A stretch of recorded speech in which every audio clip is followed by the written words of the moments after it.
Hello friends, welcome back to Gargi classes. Date 16 October 2020 और देख लेते हैं एक्सप्लेन पेज से कौन से इंपॉर्टेंट आर्टिकल्स है जो आज डिस्कस करेंगे। देखो, फर्स्ट आर्टिकल, इसके बारे में ऑलरेडी अपन एडिटोरियल डिस्कशन में भी देख चुके हैं, बट थोड़ा सा इन डेप्थ एनालिसिस देखेंगे कि कैसे इंडिया और बांग्लादेश इनका कंपैरिजन हो रहा है, और वो भी स्पेसिफिकली उस पॉइंट पे जिसका नाम है पर कैपिटा जीडीपी, कि एक इंडिविजुअल, एक सिटीजन ऑफ इंडिया और एक सिटीजन ऑफ बांग्लादेश, उसकी एनुअली इनकम क्या है, और इसके बारे में प्रिडिक्शन लगाए गए हैं इंटरनेशनल मॉनेटरी फंड IMF के द्वारा। तो देखेंगे कि कौन कौन से पैरामीटर्स में इंडिया आगे स्टैंड करता है और क्यों बांग्लादेश आगे परफॉर्म कर रहा है पर कैपिटा जीडीपी के पर्टिकुलर पॉइंट पे। तो इसके लिए कुछ एक्सप्लेनेशन है, या फिर और ये भी जानने की कोशिश करेंगे कि क्या ऐसा पहली बार हो रहा है या पहले भी हुआ है इंडिया और बांग्लादेश का कंटेक्स्ट अगर देखा जाए तो। डिटेल में देखेंगे, आर्टिकल इंपॉर्टेंट है, अच्छा है, ठीक है। फिर ये आर्टिकल देखेंगे असम में जो NRC अपडेशन हुआ है उसमें कुछ इनएलिजिबल नाम ऐड हो गए हैं। जो NRC की जो लिस्ट आई थी जिसमें 19 लाख लोगों को एक्सक्लूड किया गया था, उसके अलावा भी कुछ और नाम भी हैं जिनको और एक्सक्लूड करने की ज़रूरत है।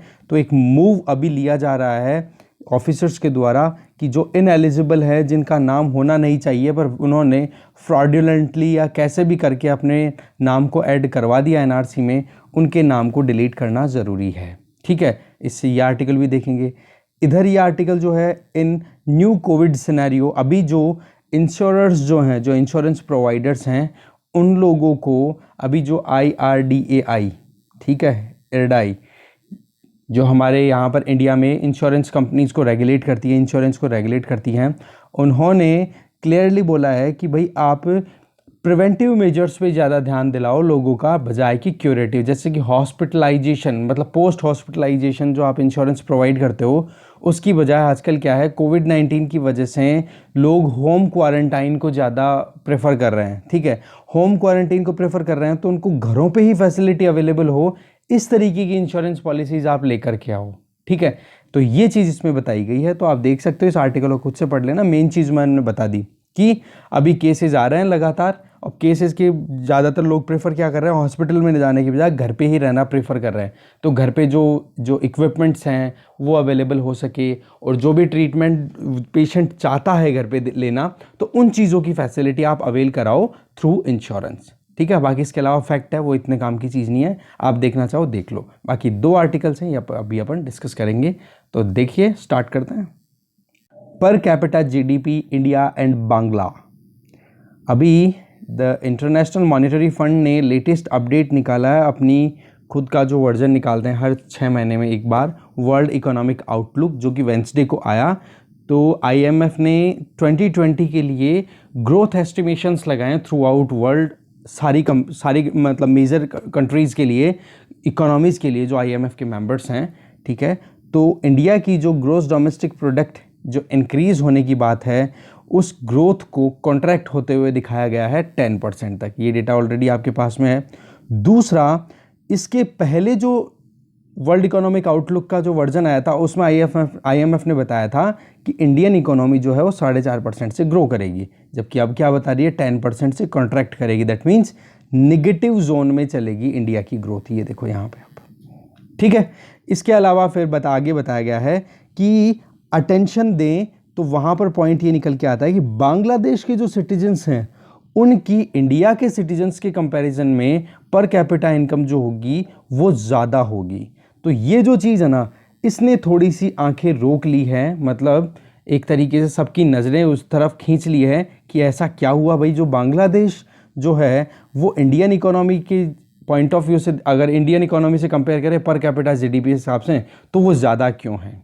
तो सबसे पहला क्वेश्चन है, हाउ डिड दिस हैपन, हुआ कैसे ये। Isn't India one of the world's largest या biggest economy.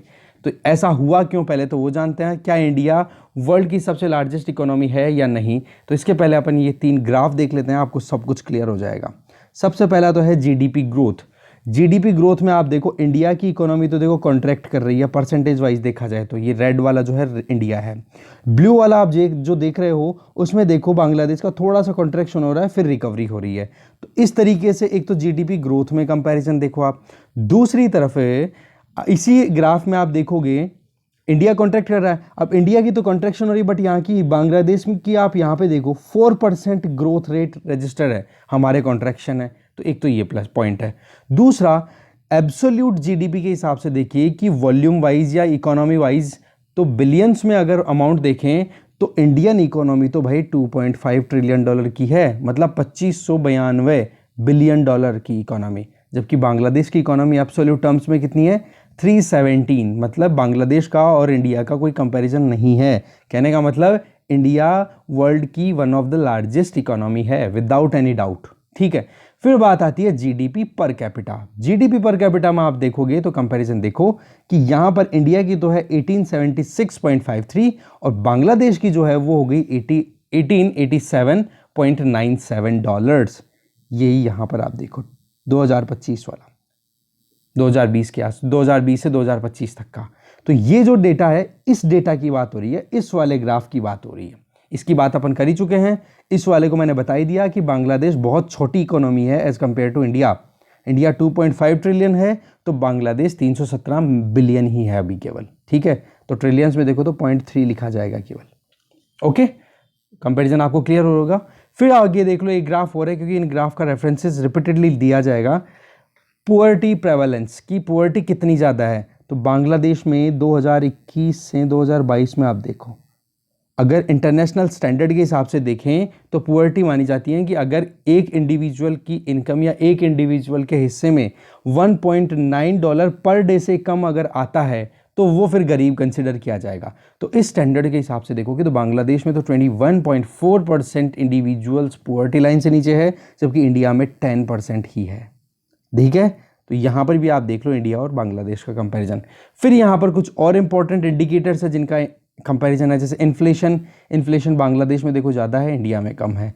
Current account deficit Bangladesh देखो एक्सपोर्ट ज़्यादा कर रहा है तो यहाँ पर सरप्लस है, हमारे यहाँ पर अभी हल्का सा डेफिसिट अब हुआ है, नहीं तो हमारे भी सरप्लस में आ चुका था एक बार। ठीक है, एफडीआई की बात करो, इंडिया में एफडीआई देखो कितनी ज़्यादा है। इसी तरीके से ईज ऑफ डूइंग बिजनेस की बात करोगे तो ईज ऑफ डूइंग बिजनेस में भी इंडिया आगे स्टैंड कर रहा है, 63rd रैंक पे, बांग्लादेश 168 है। ह्यूमन डेवलपमेंट इंडेक्स की बात करोगे तो इंडिया 129 है तो बांग्लादेश 135 है। इसी तरीके से आप ये पूरा देखो, बट यहाँ पर जहाँ पर भी जेंडर पैरिटी की बात आएगी, वुमेन एम्पावरमेंट की बात आएगी, उस केस में बांग्लादेश इंडिया से आगे है। जैसे मैं बताता हूँ यहाँ पे आपको, देखो सबसे पहले तो देखो proportion of women in labour participation, female labour participation, ये वाला देखो 36 रैंक, 36% पार्टिसिपेशन, हमारे 20% ही है, 21 भी नहीं है।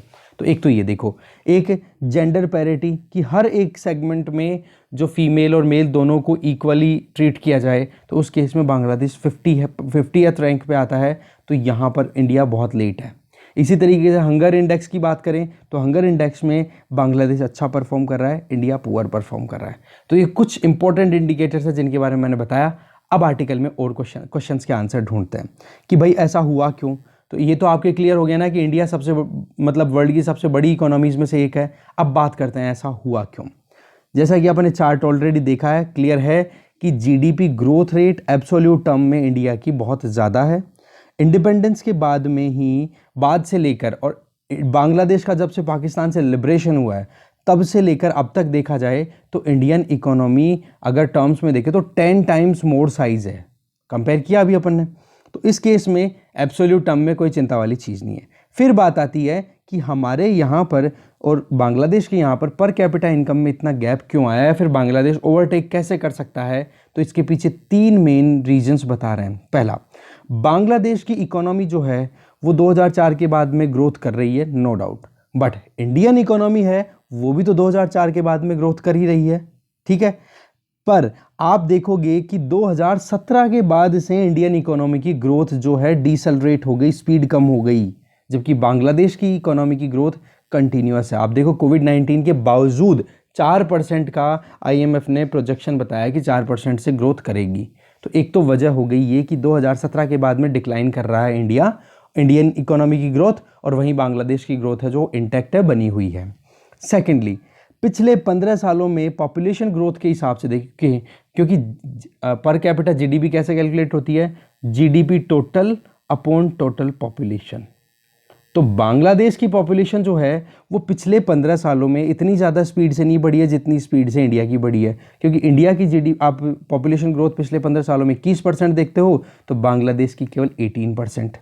दूसरी तरफ जीडीपी का जो गैप है दोनों कंट्रीज़ का, वो गैप भी दोनों का बहुत कम हुआ है कि 2004 से बाद में दोनों कंट्रीज ग्रोथ कर रहे हैं बिना कोई डाउट के, बट 2017 के बाद से अब तक देखो तो इंडियन जीडीपी जो है वो डिसलरेट कर रही है। तो वही बात होगी, जो अपर पोर्शन है जीडीपी ये तो इंडिया का डिक्लाइन कर रहा है और पॉपुलेशन इंक्रीज कर रही है, तो रेशियो तो कम ही आएगा ना, तो यही तो रेशियो है, ठीक है, जीडीपी पर कैपिटा। अब इस तरीके से दूसरा सेगमेंट आपको क्लियर हो गया। तीसरा पॉइंट जो आता है दैट इज कि जो सबसे इमीडिएट इफेक्ट जो है दैट इज कोविड-19 इफेक्ट, जहां पर इंडियन इकोनॉमी तो 10% से कॉन्ट्रैक्ट कर रही है, तो बांग्लादेश की इकोनॉमी एक्सपेक्ट की जा रही है कि 4% की ग्रोथ रजिस्टर करती जाएगी। तो कहने का मतलब इंडियन इकोनॉमी तो कहीं ना कहीं डार्क शेड में है, तो बांग्लादेश एक ब्राइट स्पॉट दिखाई दे रहा है वर्ल्ड इकोनॉमी में अगर देखा जाए तो ये 3 पॉइंट है जिसकी वजह से हुआ। क्या ऐसा पहले हुआ है?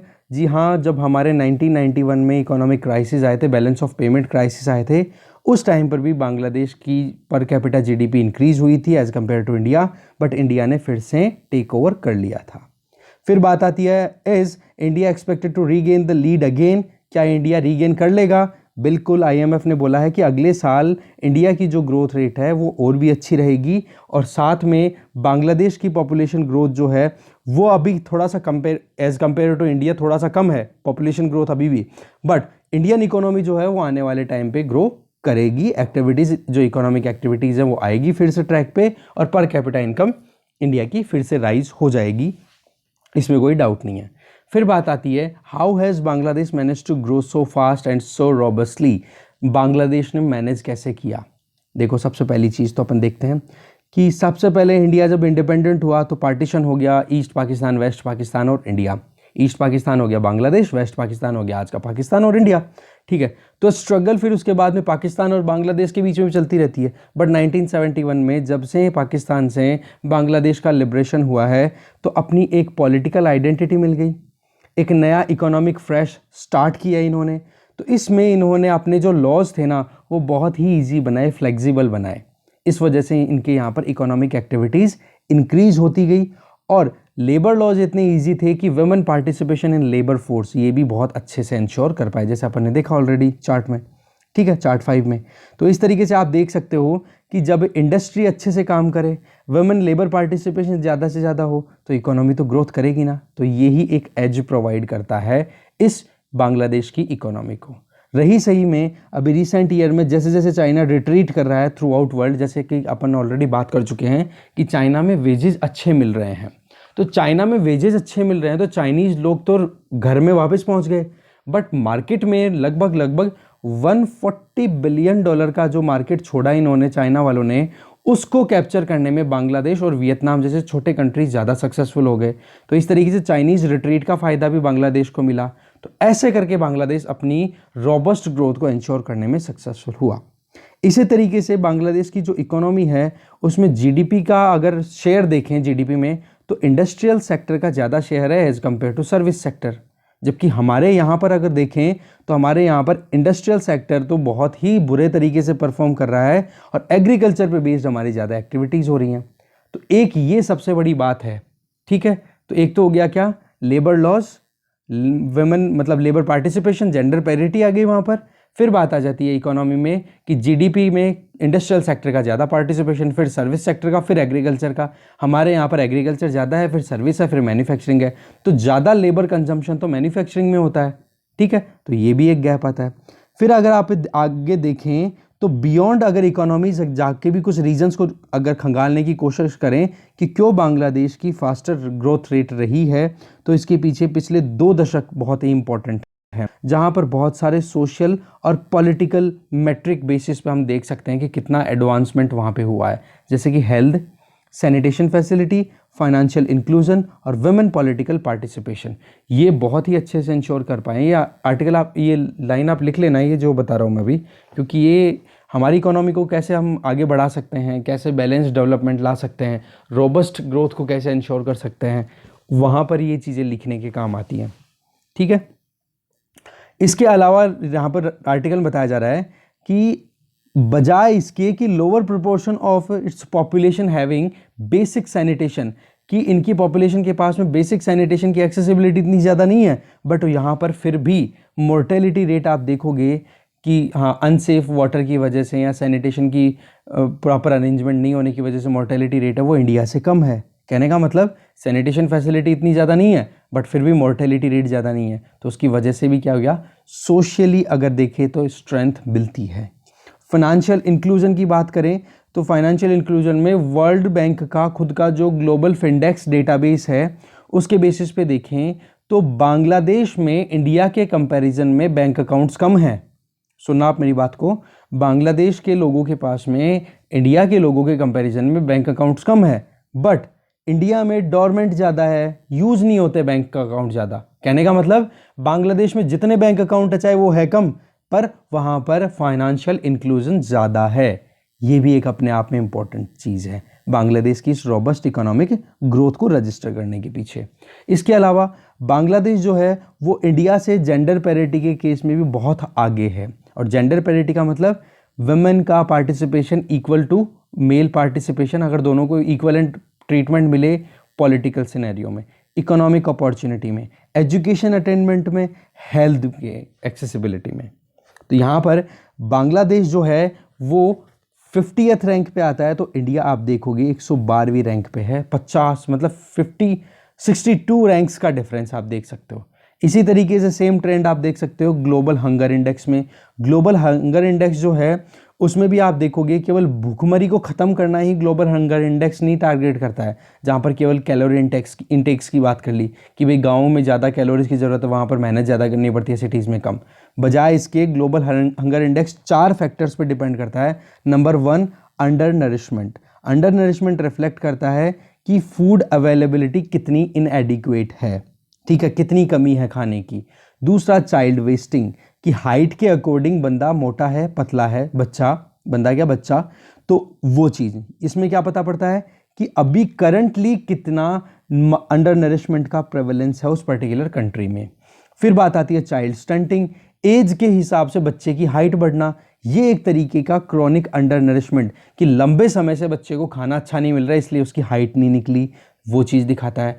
फिर आती है चाइल्ड मोर्टेलिटी, वो रिफ्लेक्ट ये करता है कि इनएडिक्वेट न्यूट्रिशन, कि न्यूट्रिशन अच्छे से नहीं मिले बच्चे को, और हेल्दी एनवायरनमेंट नहीं है इसलिए बच्चों की डेथ ज़्यादा हो रही है।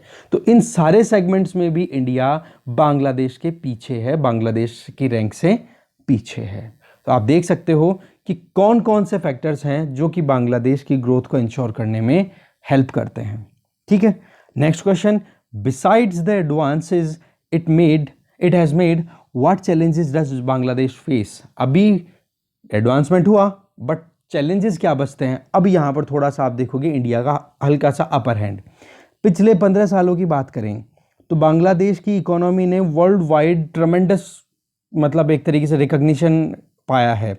जब से पाकिस्तान से फ्री हुआ है, लिबरेशन हुआ है, तब से पाकिस्तान तो देखो गर्द में चला गया बिल्कुल भी, और रही सही में बांग्लादेश है वो ये बहुत ही हाईलाइट हुआ है, और रही सही में डेमोक्रेटिक सिस्टम और अपनाया है, तो वो चीज़ जो होती है वो और भी ज़्यादा अप्रिशिएटेड होती है कि हाँ यहाँ पर लोगों को, सिटीजन्स को राइट देने की बात होती है।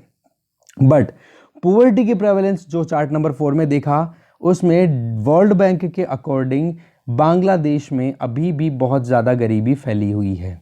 होता क्या है कि आप इंडस्ट्री की बात कर रहे हो, अब इंडस्ट्री में अगर कहीं पर भी कोई कोलैप्स आता है, कहीं कोई डिस्ट्रप्शन आता है इकोनॉमी में, तो उसका सबसे पहला असर किस पे आता है, डेली वेजेस वाले लोगों पर या सेल्फ एम्प्लॉयड लोगों पे। फिर बाद में नॉन एग्रीकल्चरल सेक्टर में जो सैलरीड वर्कर्स होते हैं मैन्युफैक्चरिंग सेक्टर पे, उन पे आता है। तो इसकी प्रेवलेंस तो बांग्लादेश में बहुत ज़्यादा है। तो एक तो देखो पुअर्टी का एक थ्रेट और एक पुअर्टी के प्रेवलेंस, दोनों केसेस में बांग्लादेश ज़्यादा वल्नरेबल है। दूसरा जो केस है इसके आगे देखें, बेसिक एजुकेशन पैरामीटर्स की बात करें तो अभी भी ह्यूमन डेवलपमेंट इंडेक्स में इंडिया जो है वो बांग्लादेश से आगे है, ह्यूमन डेवलपमेंट इंडेक्स। ठीक है, फिर इस तरीके से बांग्लादेश की सबसे बड़ी वरी क्या है, वो है इकोनॉमिक फ्रंट में। क्या है कि अभी तक बांग्लादेश की जो इकोनॉमिक ग्रोथ है उसमें गारमेंट जो इंडस्ट्री है, कपड़ों की, अपैरल की, वो इंडस्ट्री बहुत इंपॉर्टेंट रोल प्ले करती है।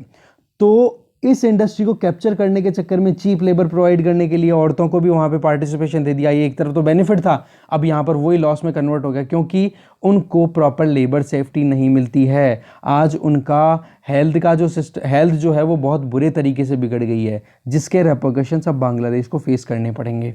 हमारे यहाँ पे लेबर लॉज जो हैं वो स्ट्रिंजेंट बोले जाते हैं ना, वो इसीलिए तो बोले जाते हैं ना कि हम यहाँ पे लेबर्स की प्रोटेक्शन करते हैं, इसीलिए तो स्ट्रिंजेंट है। अब जैसे ही लेबर कोड चाह रहे हैं उनमें रिफॉर्म्स कर दिए गए, तो क्या कह दिया भाई, प्रो एम्प्लॉयर है ना कि एम्प्लॉई, ठीक है। तो वो जो चीज़ होती है तो उसका कहीं ना कहीं एक पार्टी को तो बेनिफिट है ही, तो हेल्थ रेपरकशंस देखने को मिलेंगे बांग्लादेश में। इसी तरीके से बांग्लादेश के सामने एक और थ्रेट आ जाता है, एवरीडेज पॉलिटिक्स। वहाँ पर आप देखते हो चलते ही तो वहाँ पॉलिटिकल पार्टीज एक दूसरे के ऊपर वायलेंट ऑपरेशन करना शुरू कर देते हैं। एक पार्टी है जैसे कि Sheikh Hasina prime minister of Bangladesh current, और दूसरी तरफ है वहाँ पर खालिदा जिया। अब खालिदा जिया को जेल में टिका रखा है, ठीक है। अब जेल में से जैसे ही बाहर आएगी तो ये भी कहीं ना कहीं मौका ले देखेगी अगर ये प्राइम मिनिस्टर बन जाती है। तो इनके बीच में जो पॉलिटिकल राइवलरी है वो वायलेंस में चलती है। तो उससे क्या होता है कि एक तो इंस्टेबिलिटी रहती है पॉलिटिकली, और दूसरा करप्शन के केसेस भी बहुत ज़्यादा आते रहते हैं बांग्लादेश में, ठीक है। आज आप देखोगे ट्रांसपेरेंसी इंटरनेशनल की जो रैंकिंग आती है उसमें बांग्लादेश 198 कंट्रीज़ में 146 रैंक पे आता है, इंडिया जबकि 80th रैंक पे आ जाता है। वैसे तो इंडिया की रैंक भी इतनी अच्छी नहीं है, वर्ष है, बट उस केस में आप बांग्लादेश से कंपेयर कर रहे हो तो उस देख में आप वहाँ पर भी देखो। दूसरा, इसके अलावा रेडिकल इस्लामिज़म वहाँ पे बहुत ज़्यादा राइज हो रहा है धीरे धीरे, ठीक है। कि जब भी कोई डेमोक्रेटिक कंट्री तो है बेशक ये, बट यहाँ पर कोई भी एक पॉपुलर सिस्टम जो चल रहा है, जैसे रेडिकल एटीट्यूड आ रहा है यूथ में, तो कोई भी डेमोक्रेटिक वे के अंदर अपना जो right to freedom of speech and expression अगर उसका यूज़ करता है, कोई स्टेटमेंट दे दिया, कुछ बोल दिया, तो उसको मार देते हैं वहाँ के लोग। तो वहाँ पर इतनी ज़्यादा फ्रीडम भी नहीं है। तो बांग्लादेश जो है सोशली रिफॉर्म लाने के लिए बहुत ज़्यादा काम बाकी है। हाँ, ये बात ठीक है, डेवलपमेंट अपने आप में बहुत ज़रूरी है, बट प्रोग्रेसिव सोशल रिफॉर्म्स लाने के लिए बहुत ज़्यादा ज़रूरी है। बांग्लादेश की गवर्नमेंट ने वुमेन एम्पावरमेंट के लिए बहुत कुछ किया है, बट जो इकोनॉमी है उसने अच्छा परफॉर्म किया है, और उसका वजह क्या है वो अपन ने देख ही ली। मोटी मोटी चीज़ आपको समझ में आई गई होगी। नेक्स्ट आर्टिकल देखते हैं। नेक्स्ट आर्टिकल है एनआरसी के अपडेशन से रिलेटेड।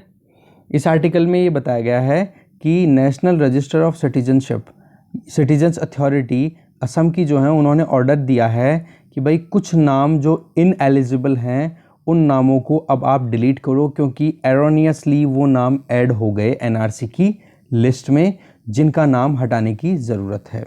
हुआ क्या, अक्टूबर 13 को जो डेप्यूटी कमिश्नर हैं और डिस्ट्रिक्ट रजिस्ट्रार हैं सिटीजन रजिस्ट्रेशन वाले, जिनका नाम है हितेश देव शर्मा, उन्होंने एनआरसी स्टेट कोऑर्डिनेटर्स को कहा है कि भाई आप ये जो एरोनियसली नाम जो ऐड हो गए हैं उन लोगों को आप डिलीट करो उनके नाम को। और वो एरोनियसली नाम किनके बोले गए हैं, एक तो वो पर्टिकुलर पर्सन्स जिनको डिक्लेयर किया हुआ है एज ए फॉरेनर, तो डीएफ जिनको डिक्लेयर किया हुआ है। दूसरा, जिनको इलेक्शन कमीशन ऑफ इंडिया के द्वारा डाउटफुल वोटर बताया गया है, डीवी। तो डीएफ और डीवी अगर जो भी इंडिविजुअल है जिनके नाम में लगा हुआ है उनके नाम हटाओ।